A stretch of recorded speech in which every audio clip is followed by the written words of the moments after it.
Joining us now is Jennifer Olise with stories trending around the world. Hello, Jennifer. Good morning, Dr. Abati. Hello, Aya. Good morning, Rufai. Good morning, everyone. Yeah.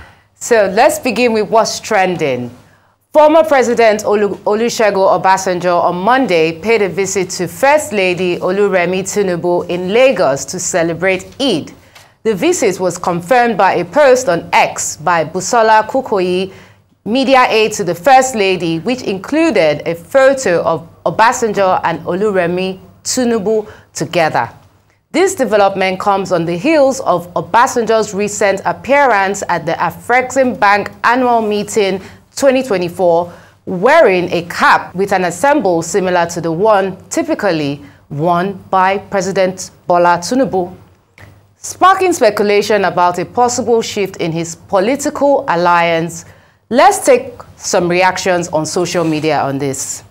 Now, Daniel said, Obasanjo visited Tinubu's wife after the cap controversy, but the same Obasanjo endorsed Peter Obi for presidency. Emriola says there's nothing to explain. He didn't support Tinubu for a reason best known to him. Now, like many others, he decided to give his support, definitely because he's more loyal to Nigeria than politics. It doesn't mean his previous support to Obi was fake. Please, be real, please. Now, kudos to former President Obasanjo for his commendable move by visiting Senator Remi Tinubu. He demonstrates a willingness to put aside differences and work towards progress. This gesture showcases his commitment to unity and his understanding of the importance of building bridges with influential figures. In a country like Nigeria, where relationships and diplomacy are crucial, Obasanjo's move is a masterclass in leadership. By engaging with Senator Remi Tinubu, he acknowledges the significance of her role and her husband's legacy rather than allowing personal differences to hinder progress. That was the last tweet we had.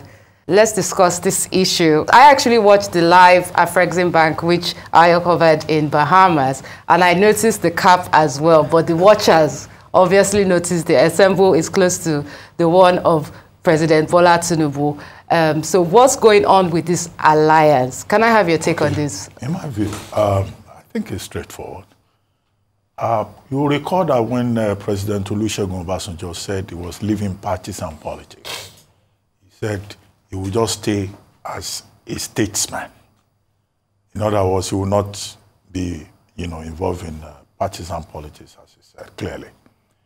Now, it is true that during the 2023, the build-up to the 2023 general elections, in terms of body language, in terms of statements that he made, he cheated towards Mr. Peter Obi of the Labour Party. But statesmen have certain responsibilities. As statesmen, it is clear to him that the campaign season is over. President Obasanjo is a member of the Council of State. All former heads of state and presidents, they are members of that Council of State. They operate in an advisory capacity. So in other words, if you are a member of that body and you are a statesman, there's really no way you can, distance yourself from governance. Now, before now, he had criticized President Tinubu after his typical fashion. But now we saw him in the Bahamas wearing the Restored Hope cap, and everybody was taken aback. And now he has gone to visit Mrs. Tinubu in Lagos to have his own share of a salamit, after. Yes, that's what Yorubas do. During Salah, you visit people. If you can't visit, you call for your own salamit, because, that is the spirit of the season, So that has happened. I don't think anybody can take him to task. But I think the part of it that people are worried about in the long run is the fact that the Labour Party, and this was a question I put to Yunus Atanko, the spokesperson of the Labour Party, on Sunday, when I asked him that, look, it looks like your party is losing, many of its supporters. Now you have President Obasanjo wearing the Tinubu cap. You have Wole Soyinka criticizing Mr. Peter Obi, saying because of obedience and the way they've been carrying on, he doesn't think that Peter Obi will make a good president, whereas he had supported him. You have Dr. Donyo Okupe, who was even the DG, Director General of the Peter Obi presidential campaign, now saying that President Tinubu is the best human being since Jesus Christ. You know, okay, Satan could just waved it away that, well, these are people who make their own choices and we shouldn't read any special meanings into it. But I think that if, the fact is that President Obasanjo is acting as a father figure, as a statesman, saying that campaign is over, we should move on, I don't think we should lose sleep over that. Because he has not come out openly in his own case to criticize Mr. Peter Obi. And tomorrow, the Obasanjo that we know can even criticize Tinubu if he sees that something is going wrong. That's the role of elders and statesmen in society, after all. So we watch, we wait, we'll see. Definitely. Good take. Let's take another story quickly.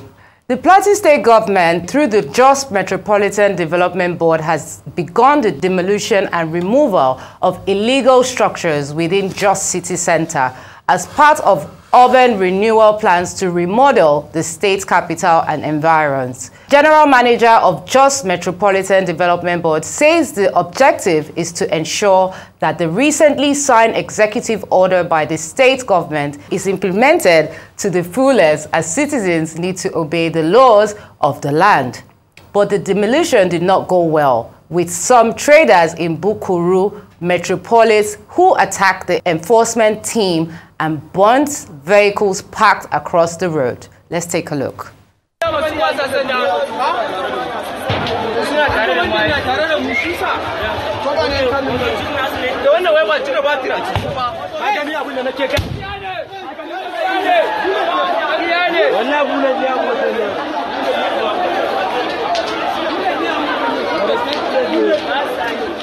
This is unbelievable. That looks like disastrous. This demolition has been going on obviously because of the water floods and to improve the area, to make it look more beautiful. Rufai, what's your take on this situation? So the interesting thing about these demolitions are the fact that, yes, the argument has always been, oh, they are people that have violated societal planning. Now it's led to flood. Urbanization has taken over, drainage canals and things like that. But the question I always ask is, what was the same government looking at when these people started to overtake all these places and build on them? You see, it's just like the argument I was making in Lagos. All of a sudden, you allow people to develop there. Then you try to demolish and you have reprisal, which I do not support because violence does not end well. But what was the same municipal council looking at before all of this happens? Who were those that vetted this, document for them to go through before you can build? That's also the case we're having all over the country. So it shows the problems with government, where people, for their own selfish benefit, take things, they don't follow the initial plan. And when you now start to enforce, it becomes a problem. Look at also, it happened in Abuja with the Abuja Master Plan, when Rufai was trying to implement the Abuja Master Plan. So what were people looking at hitherto before now? And I think that's a question we should ask. But the reaction is what I don't like. Violence, demolition, destruction of property and all of that. Exactly. And then the question is, what's the case for compensation in all of this narrative? As regards the Obasanjo case, which I wanted to comment about, I think it's not fair to skew everything politically. Obasanjo has the right to visit whoever he wants to visit, to wear whoever he wants, cap wants to wear. That's his own prerogative. And during the elections that a lot of people say Obasanjo tilted towards Peter Obi, Obasanjo's constant position was about fairness. And that was why he pushed for Igbo presidency. And the topmost candidate then was Peter Obi. And which that question is also on ground. And I keep asking, in the spirit of fairness, when will an Igbo man become president of the country? Because when you look at rotational president, like everybody touts, you've had Yoruba men, you've had Hausa men, but it is this position. There's nothing come to the Igbos. You've even had an Ijo man become president. So in the spirit of fairness, that's the increasing question. And that's why you see a lot of the Igbos talk about this agitation of marginalization. That's why you have likes of, at first it was Ralph Wazirike, then you now have Nnamdi Kanu. And every region screams marginalization. That's why you even had the proliferation of the Niger Delta militants and the likes. And what's even happening in the north now that some people are saying is because you've not done well for the back. So every region screams marginalization. But when are we going to be adequately fair? And an Igbo presidency is part to some fairness in this country. So I don't see there's anything wrong in all of this. Obasanjo will still criticize Tinubu if it goes wrong. He will still write his letter when the time comes. Can I just say something quickly about the Jos story? Because this has played out. We were just speaking about the Lagos incident some weeks back, and as you've identified in Abuja and other parts. The truth is that it's a difficult place to be because they are illegal shanties. There was an executive order to that effect. However, I do often talk about the manner in which orders are implemented and the time to give people enough notice and to sensitize the people to avoid reactions like this. Correct. The truth is that, like Rufai mentioned, this had been allowed to, this has been the way of life for a lot of people, where illegality has now become normal, has been seen to be. It doesn't justify it. Not in any way. It's illegal, it is illegal. However, except it's in an emergency situation or something critical is happening and they have to carry out the actions immediately, then the government should give enough time to sensitize the people. Law is made for the people. We have to ensure that people don't begin to be aggravated, to behave like, they're in the jungle. So I think it's really important to mention that, because the manner in which a law is implemented or is handled is a very big issue, and we don't do that a lot. Communication, sensitization, awareness, engaging the people, and not making it draconian. I think that's really important. Very correct, Ayo. And violence is definitely not the answer to this situation. So now let's take another story. Imo State Governor Hope Uzodinma has boosted the state's security capabilities by donating 32 operational vehicles and refurbishing 11 armored personnel carriers for the State Police Command. The donation, aimed at enhancing the police fight against crime and criminality, was presented at a brief handover ceremony on Sunday. Governor Uzodinma emphasized the importance of functional security equipment and facilities in police operations, reaffirming his commitment to supporting the state's security agencies in their efforts to protect lives and property. Well, kudos to Governor Uzodinma. This is a very good initiative. I mean, it's a wonderful thing to give back to your community. But something I'm confused about is it not part of the state's budgets initially? So when they say donating, how does that work? No, the funding of the Nigerian Police Force and the other agencies is a federal government responsibility. Okay. But the problem that these security agencies have had is the problem of funding from the federal government. It's never adequate. The various IGPs, Inspector Generals of Police, they have said it again and again that the police can do with more funding.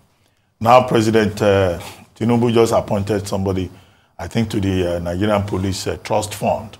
As part of the attempt, that trust fund is part of the attempt to provide more resources for the police. However, what state governments do is to provide support, whether it's for the police or for the Navy, to the extent that, look, these state governors, they have a responsibility to make sure that their environment is secure. And I cite the, the strong example of Lagos State. Lagos State has a body that has become a model, the Lagos State Security Trust Fund. Now, I was a foundation member of the board of that Lagos State Security Trust Fund. And this is exactly what, that trust fund does. We bought vehicles, we bought equipment, walkie-talkies. In Lagos State, Lagos State even had to be providing resources for the Navy. And at a point, we had to build in our time. It was in our time under Governor Fashola, as he then was, that we built a situation room, a call center, that can also assist. And it was at that time that the Rapid Response Squad in Lagos State was also set up and properly equipped. So you find state governments, doing this. And that's what Governor Uzodinma has also done in Imo. I don't know whether it's a structured thing with a Lagos State security, with an Imo State Security Trust Fund, you know, that interfaces directly, and not necessarily just the governor being benevolent to the police. I think Governor Uzodinma, if he doesn't have that structure in place, should study the Lagos State example. Indeed, I've said on this program before that the present governor of Lagos State, Governor Sanwo-Olu, was also a pioneer member of that Security Trust Fund Board. And you can see that even in Lagos, you know, it sustains that tradition of supporting the security agencies. But the bottom line is that the Nigerian government must fund the police. And I hope that there will be a mechanism in place to monitor the use of these vehicles. Because, you know, the proverbial thing about the police, after a while, you hear that there is no fuel. After a while, you hear that all the brand new tires have disappeared. We hope that the Imo Police Command will not just collect these vehicles, they will put them to good use and make sure that they are properly maintained and that the carburetors do not disappear if they have carburetors, or that the tires are not changed overnight. That is important. Thank you so much for your perfect analysis. You're 100% correct. And that's all we have on What's Trending today.